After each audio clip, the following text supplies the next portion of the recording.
Pension इतनी cut गई, वो गरीब आदमी के साथ खिलवाड़ है। चौथी बात, जो राशन डिपो पे भी जो पहले हमारे समय तेल आता था, चीनी आती थी, आज सरकार ने काट दी गई है। वो इस गरीब आदमी, गरीब विरोधी सरकार है। 100-100 गज के हमारी प्लॉट की स्कीम थी, वो इस सरकार ने बंद कर दी।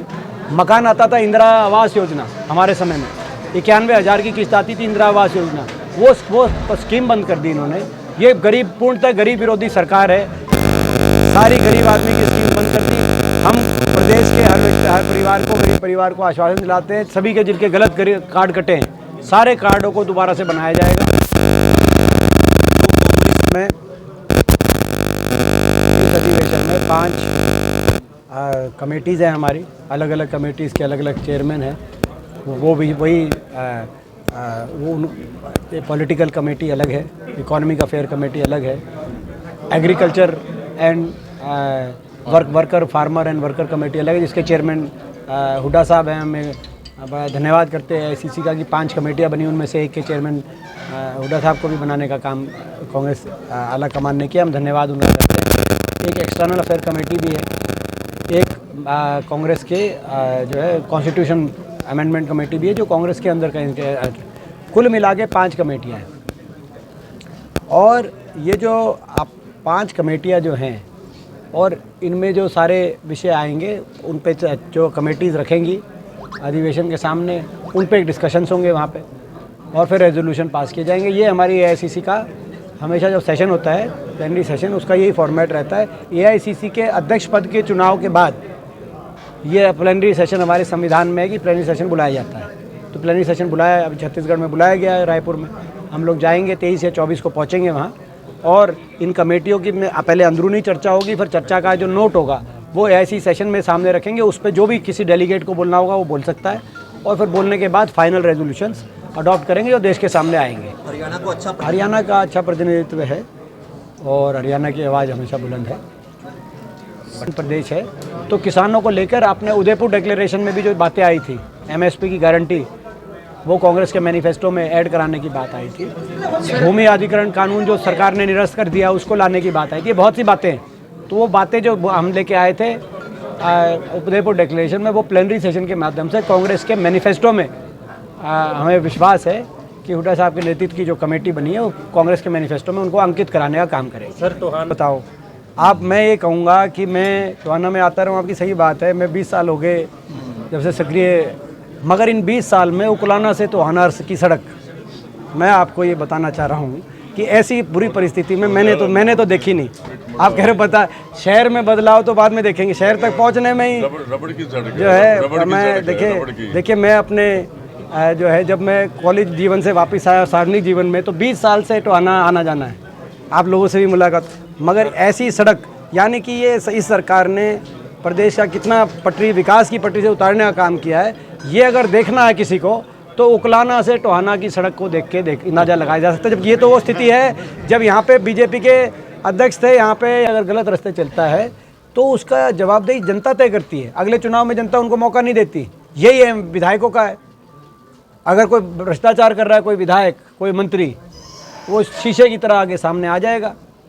लोग उनको हराने का काम करते हैं, चाहे विधायक हो चाहे सांसद हो। तो ये बबली सारे सरपंचों को, सभी को एक नज़र से क्यों ये देख रहे हैं, ये बड़ा मैं समझता हूँ कि गलत है, ये तो गलत बयान है। इसमें बहुत प्रदेश में बहुत से सरपंच पूरी ईमानदारी से काम करते हैं, और लोग उनको बार बार मौका भी देते हैं अपने गांव के अंदर। और यदि कोई गलत रास्ते चलता है तो लोग उसको सजा देते हैं। ये प्रजातंत्र में ये लोगों के पास अधिकार है। मगर यहाँ तो चुनाव, अगर आपको इनको अधिकार देने ही नहीं थे, केवल 2 लाख तक की पावर देनी थी, तो चुनाव क्यों कराए? आपने चुनाव कराए, जनता के साथ धोखा है। जनता ने सरपंचों को चुना है, जनता ने इनको वोट दिए। वो एक वोट जो इन सरपंचों को पड़ी है, उस एक वोट के साथ धोखा है। तो आप जनता को भी ये कह रहे हो, यानी कि ये जो आप ये जो इस तरह शब्दों का प्रयोग कर रहे हो, तो उसमें जनता पे भी उंगली उठा रहे हो। पक्ष में है या विपक्ष में? हम सरपंचों की 2 लाख की जो पावर है, इसके विरोध में जो सरपंचों का आंदोलन चल रहा है, हम उस आंदोलन के पूरे साथ हैं, उनका समर्थन करते हैं। सर एक मैं सारी बात आप प्लीज़, या तो हमें बोलने का अवसर आप देंगे तो उस बात का मैं स्वागत करना चाहूँगा।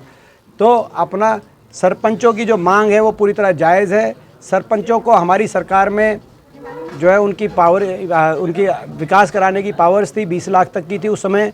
आज उसकी कॉस्ट ऑफ वो देखेंगे तो कितना उसमें गुना में इजाफा होगा। बाकी प्रदेशों में, राजस्थान जैसी स्टेट के अंदर पंचायती राज संस्थाओं को हरियाणा से कहीं ज़्यादा अधिक अधिकार हैं।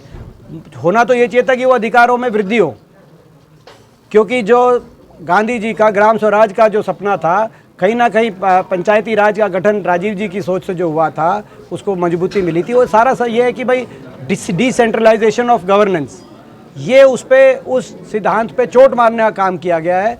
हम जो है सरपंचों को अधिकार बढ़ाए जाए, इस पक्ष में है। सरपंचों की मांगों के पक्ष में है। इवन राइट टू रिकॉल जो पंचायतों को पावर्स दी जाए, दी जाए।